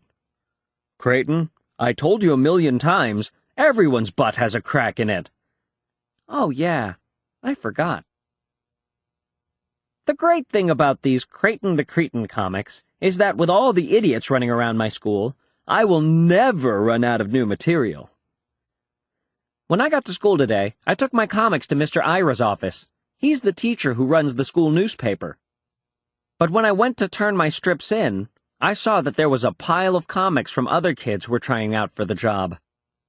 Most of them were pretty bad, so I wasn't too worried about the competition.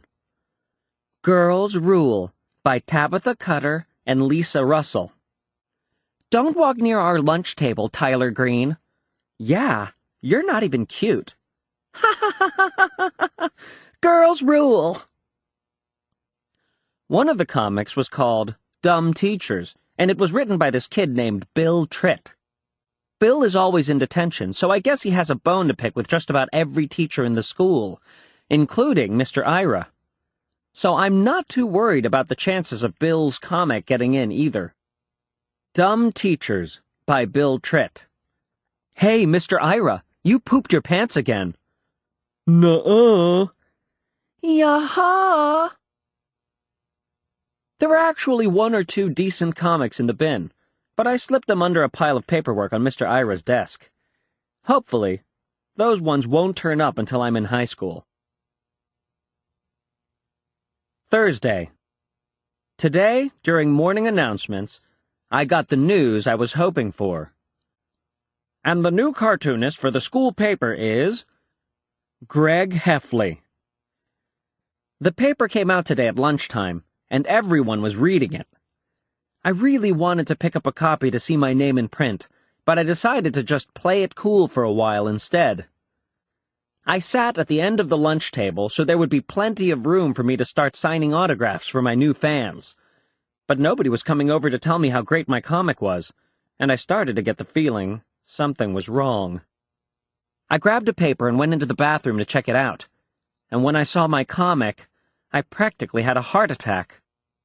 Mr. Ira told me he had made some minor edits to my comic. I thought he just meant he fixed spelling mistakes and stuff like that. But he totally butchered it. The comic he ruined was one of my favorite ones, too. In the original, Creighton the Cretin is taking a math test, and he accidentally eats it, and then the teacher yells at him for being such a moron.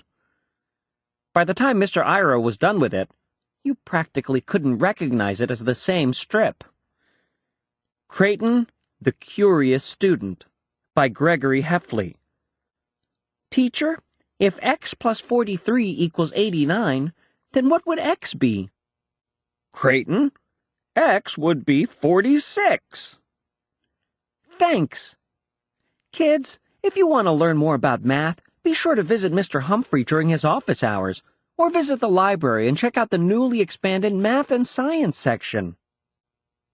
So I'm pretty sure I won't be signing autographs anytime soon. March. Wednesday. Me and Rowley were enjoying our hot chocolate in the cafeteria with the rest of the patrols today, and there was an announcement on the loudspeaker. "Rowley Jefferson, report to Mr. Winsky's office immediately." Rowley went down to Mr. Winsky's office, and when Rowley came back 15 minutes later, he looked pretty shaken up. Apparently, Mr. Winsky got a call from a parent who said they witnessed Rowley terrorizing the kindergartners when he was supposed to be walking them home from school. And Mr. Winsky was really mad about it. Rowley said Mr. Winsky yelled at him for about 10 minutes and said his actions disrespected the badge. You know, I think I might just know what this is all about. Last week, Rowley had to take a quiz during 4th period, so I walked the kindergartners home on my own. It had rained that morning, and there were a lot of worms on the sidewalk. So I decided to have some fun with the kids, and kind of chased them around for a while. But some neighborhood lady saw what I was doing, and she yelled at me from her front porch. It was Mrs. Irvine, who was friends with Rowley's mom. She must have thought I was Rowley, because I was borrowing his coat, and I wasn't about to correct her either. I forgot about the whole incident until today. Anyway, Mr. Winsky told Rowley he's going to have to apologize to the kindergartners tomorrow morning, and that he's suspended from patrols for a week. I knew I should probably just tell Mr. Winsky it was me who chased the kids with the worms, but I wasn't ready to set the record straight just yet. I knew if I confessed, I'd lose my hot chocolate privileges. And that right there was enough to make me keep quiet for the time being. At dinner tonight, Mom could tell something was bothering me, so she came up to my room afterward to talk. I told her I was in a tough situation, and I didn't know what to do. I gotta give Mom credit for how she handled it. She didn't try to pry and get all the details. All she said was that I should try to do the right thing, because it's our choices that make us who we are. I figure that's pretty decent advice, but I'm still not 100% sure what I'm going to do tomorrow. Thursday. Well, I was up all night tossing and turning over this Rowley situation, but I finally made up my mind. I decided the right thing to do was to just let Rowley take one for the team this time around.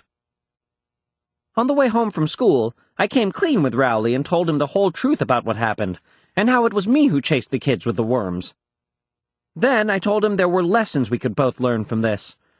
I told him I learned to be more careful about what I do in front of Mrs. Irvine's house, and that he learned a valuable lesson too, which is this: be careful about who you lend your coat to. To be honest with you, my message didn't seem to be getting through to Rowley. We were supposed to hang out after school today, but he said he was just going to go home and take a nap. I couldn't really blame him, because if I didn't have my hot chocolate this morning, I wouldn't have had much energy either. When I got home, Mom was waiting for me at the front door. "Did you do the right thing?" she asked. "Oh, yeah," I said. Mom took me out to get some ice cream as a special treat. And what this whole episode has taught me is that every once in a while, it's not such a bad idea to listen to your mother. Tuesday. There was another announcement on the loudspeaker today, and to be honest with you, I kind of figured this one was coming. "Greg Heffley, please report to Mr. Winsky's office." I knew it was just a matter of time before I got busted for what happened last week. When I got to Mr. Winsky's office, he was really mad. Mr. Winsky told me that an anonymous source had informed him that I was the real culprit in the worm-chasing incident. Then he told me I was relieved of my safety patrol duties, effective immediately. Well, it doesn't take a detective to figure out that the anonymous source was Rowley. I can't believe Rowley went and backstabbed me like that. While I was sitting there getting chewed out by Mr. Winsky, I was thinking, I need to remember to give my friend a lecture about loyalty. Later on today, Rowley got reinstated as a patrol, and get this, he actually got a promotion. Mr. Winsky said Rowley had exhibited dignity under false suspicion. I thought about really letting Rowley have it, for ratting me out like that. But then I realized something. In June, all the officers in the safety patrols go on a trip to Six Flags, and they get to take along one friend. I need to make sure Rowley knows I'm his guy. Tuesday. Like I said before, the worst part of getting kicked off safety patrols is losing your hot chocolate privileges. Every morning, I go to the back door of the cafeteria so Rowley can hook me up. But either my friend has gone deaf, or he's too busy kissing the other officers' butts to notice me at the window. In fact, now that I think of it, Rowley has been totally giving me the cold shoulder lately. And that's really lame, because if I recall correctly, he's the one that sold me out. Even though Rowley has been a total jerk lately, I tried to break the ice with him today anyway, and tossed a few snowballs at him. But even that didn't seem to work. April. Friday. Ever since the worm incident, Rowley has been hanging out with Colin Lee every day after school. What really stinks is that Colin is supposed to be my backup friend. Those guys are acting totally ridiculous. Today, Rowley and Colin were wearing these matching best friends t-shirts, and it made me just about want to vomit. After dinner tonight, I saw Rowley and Colin walking up the hill together, chumming it up. Colin had his overnight bag, so I knew they were going to do a sleepover at Rowley's. And I thought, well, two can play at that game. The best way to get back at Rowley was to get a new best friend of my own. But unfortunately, the only person who came to mind right at that moment was Fregley. I went up to Fregley's with my overnight bag so Rowley could see I had other friend options too. When I got there, Fregley was in his front yard stabbing a kite with a stick. That's when I started to think maybe this wasn't the best idea after all. But Rowley was in his front yard, and he was watching me, so I knew there was no turning back. I invited myself into Fregley's house. His mom said she was excited to see Fregley with a playmate, which was a term I was not too enthusiastic about. Me and Fregley went upstairs to his room. Fregley tried to get me to play Twister with him, so I made sure I stayed 10 feet away from him at all times. I decided that I should just pull the plug on this stupid idea and go home, but every time I looked out the window, Rowley and Colin were still in Rowley's front yard. I didn't want to leave until those guys went back inside, but things started to get out of hand with Fregley pretty quickly. When I was looking out the window, Fregley broke into my backpack and ate the whole bag of jelly beans I had in there. Fregley's one of those kids who's not supposed to eat any sugar, so 2 minutes later, he was bouncing off the walls. Fregley started acting like a total maniac, and he chased me all around his upstairs. I kept thinking he was going to come down off of his sugar high, but he didn't. Eventually, I locked myself in his bathroom to wait him out.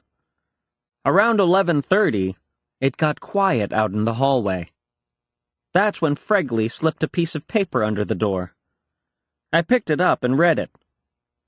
Dear Gregory, I'm very sorry I chased you with a booger on my finger.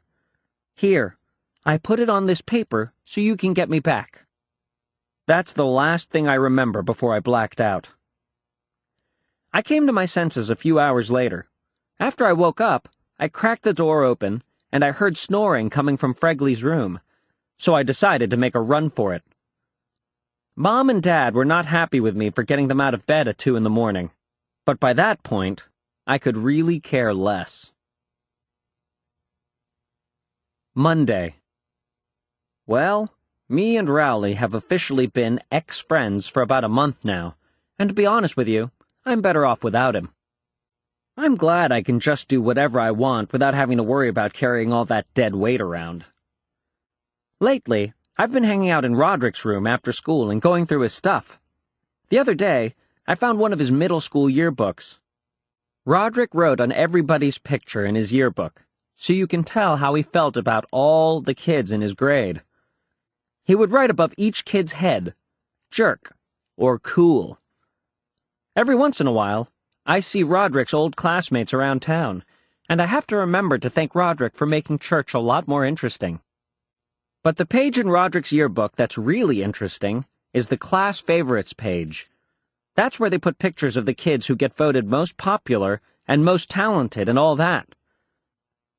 You know, this class favorites thing has really got my gears turning.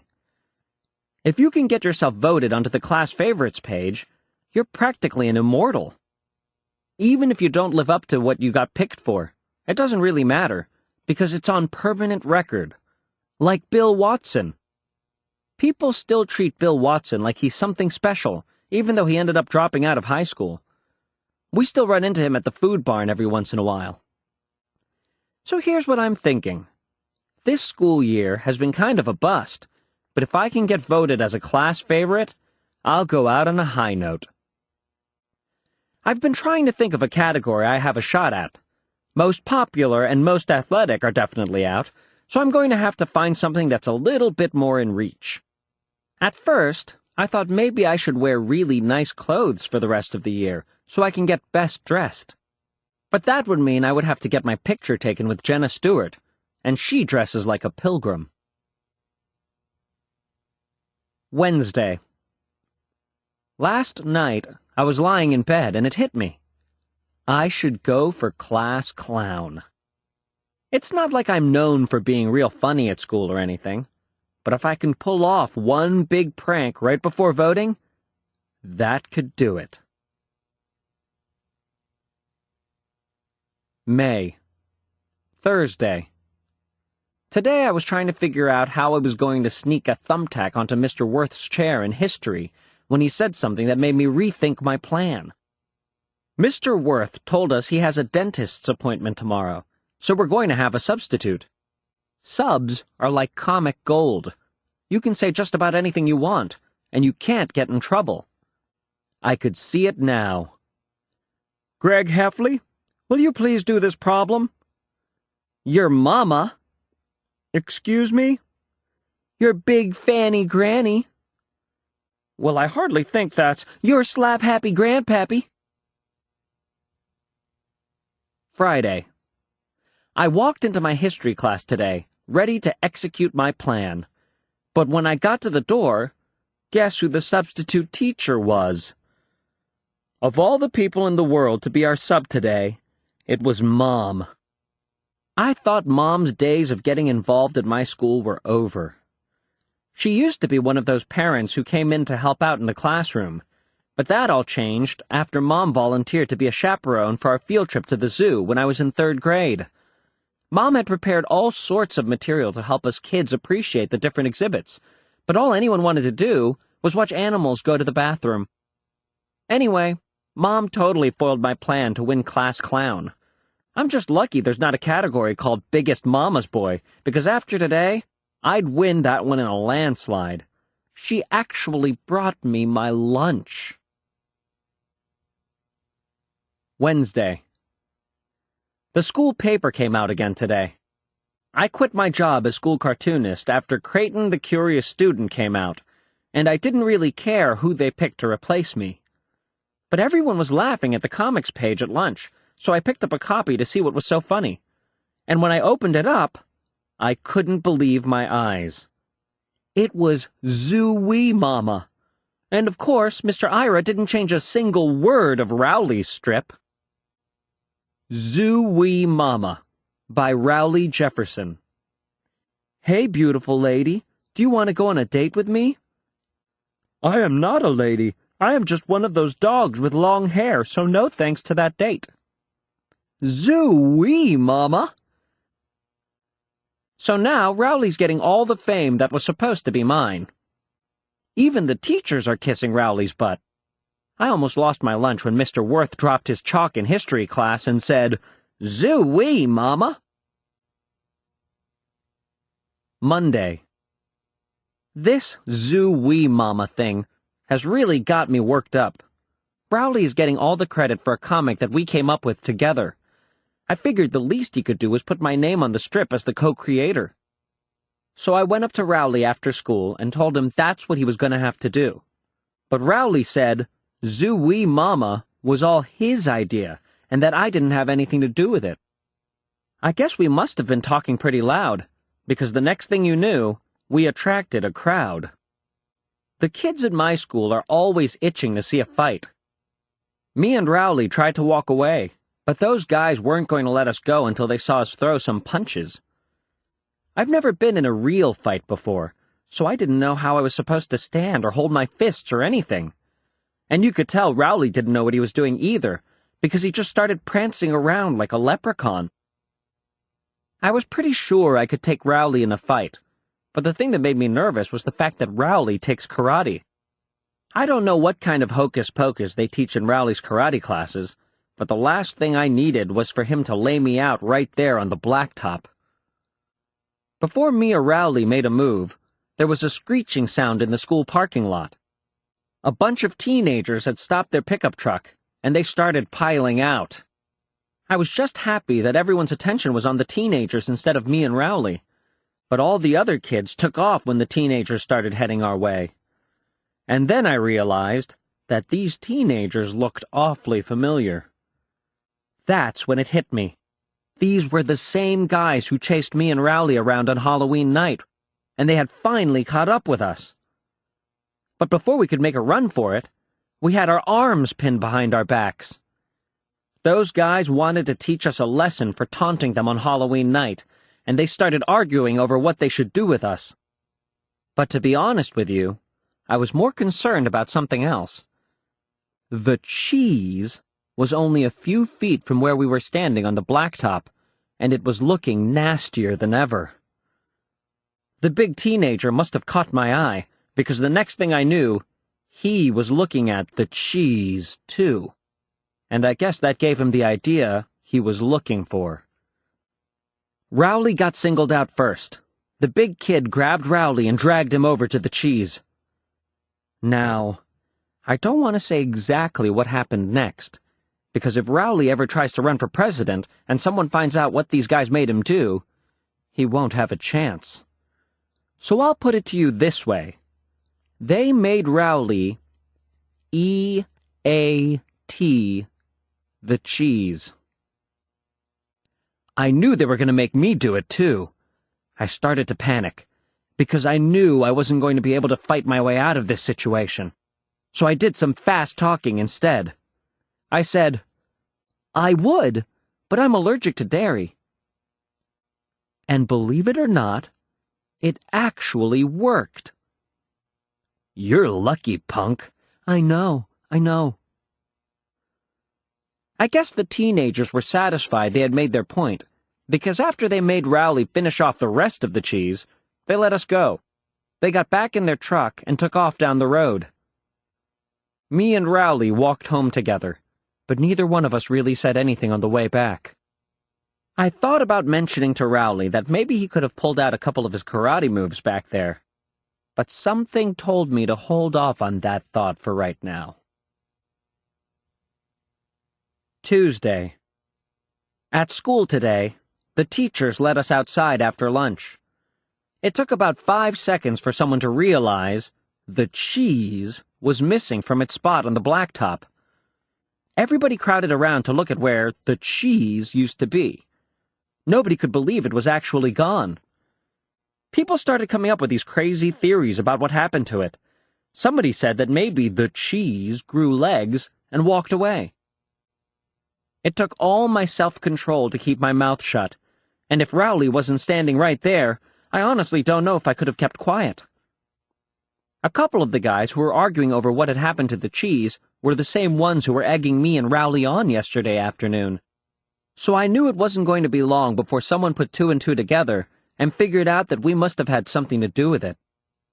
Rowley was starting to panic, and I don't blame him either. If the truth ever came out about how the cheese disappeared, Rowley would be finished. He'd have to move out of the state, and maybe even the country. That's when I decided to speak up. I told everyone that I knew what happened to the cheese. I said I was sick of it being on the blacktop, and I just decided to get rid of it once and for all. For a second there, everyone just froze. I thought people were going to start thanking me for what I did. But boy, was I wrong. I really wish I had worded my story a little differently, because if I threw away the cheese, guess what that meant? It meant that I have the cheese touch. June. Friday. Well, if Rowley appreciated what I did for him last week, he hasn't said it. But we've started hanging out after school again, so I guess that means me and him are back to normal. I can honestly say that so far, having the cheese touch hasn't been all that bad. It got me out of doing the square dance unit in phys ed because no one would partner up with me, and I've had the whole lunch table to myself every day. Today was the last day of school, and they handed out yearbooks after 8th period. I flipped to the class favorites page, and there, wearing a Zoo Wee Mama t-shirt, was class clown Rowley Jefferson. All I can say is, if anyone wants a free yearbook, they can dig one out of the trash can in the back of the cafeteria. You know, Rowley can have class clown for all I care, but if he ever gets too big for his britches, I'll just remind him that he was the guy who ate the you-know-what.